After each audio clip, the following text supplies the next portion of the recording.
This is Marina Hampton for project or assignment 5, sprint 1. So for the first user story, as a user, I want to track my current emotional state so that I can monitor my emotional well-being over time. Given the users on the main menu, when they select option 3 for emotion tracker, they are presented with the motion tracker menu. You can see the motion tracker menu here. They can type 3 again to enter the emotion, and then they're done. So for user story 2, as a user, I want to record my thoughts and reflections in a free write activity so I can express myself and explore my thoughts. Given that the user's on the main menu, when they select option 1 for morning activities and then select 1 again for free write, they're presented with a space to type their thoughts. So here's their space to type and express. Express. And then user story 3. As a user, I want to view a summary of my past journal entries so that I can quickly see my journaling history. Given that the user is on the main menu here, when they select option 4 for view past entries, their past entries with a snippet and the content of the recorded emotion. So here it is, snippet, the emotion, the date, instructions how to choose.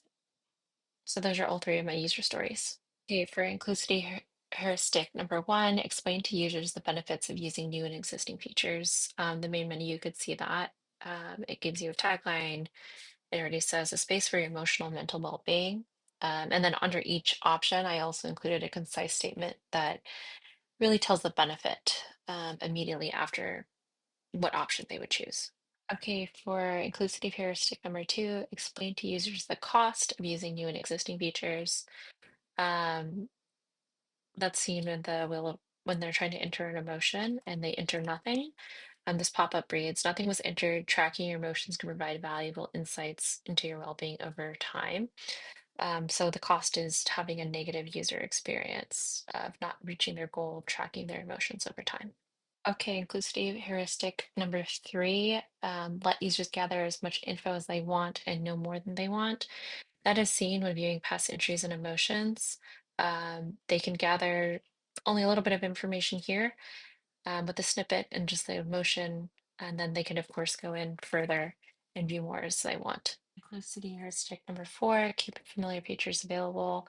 The simple main menu keeps the core functionality of the journaling app available. Inclusivity heuristic number 5, make undo, redo, and backtracking available. This is seen through the many ways to return back to the main menu. So if we go into like the motion tracker, one of the options number 2 is return to the main menu. If we look at the past entries, you can type M to return to the main menu. Okay, for number 6, inclusivity heuristic, provide an explicit path through the task. Whenever a user has to make a choice, directions appear at the top and at the bottom. For inclusivity heuristic number 7, provide ways to try out different approaches. So options 1 and 2 here, they could have a more structured path of how to journal, or they could enter their own path of how to journal when they enter number 5 and jump into any activity they want here. For inclusivity heuristic number 8, encourage tinkers to mind mindfully.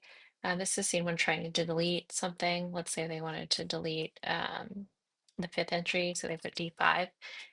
It asks for confirmation for deletion. Quality attribute usability. When on the morning free write screen, the free writing input area will be clearly indicated to the user by the distinct prompt free write. So let's go to the free write. One. Okay, free write is the words free write. For my second quality attribute, reliability, we're gonna save this free write and then we're gonna close this down. So let's go back to the main menu. Exit 5, we're exiting. Okay, we're gonna run it again. Let's go look at it. 4. And then here, it's number 3. So let's look at number 3. So we can see number 3 is here. It's saved. For my quality attribute simplicity, to record an emotion on the emotional tracking screen, the user will navigate through a maximum of 2 menu selections after entering the initial emotional tracker. So we already entered it, and all they have to do is press 3 to enter, and now they can. Lastly, here is my GitHub release for Milestone 1, version 1.0.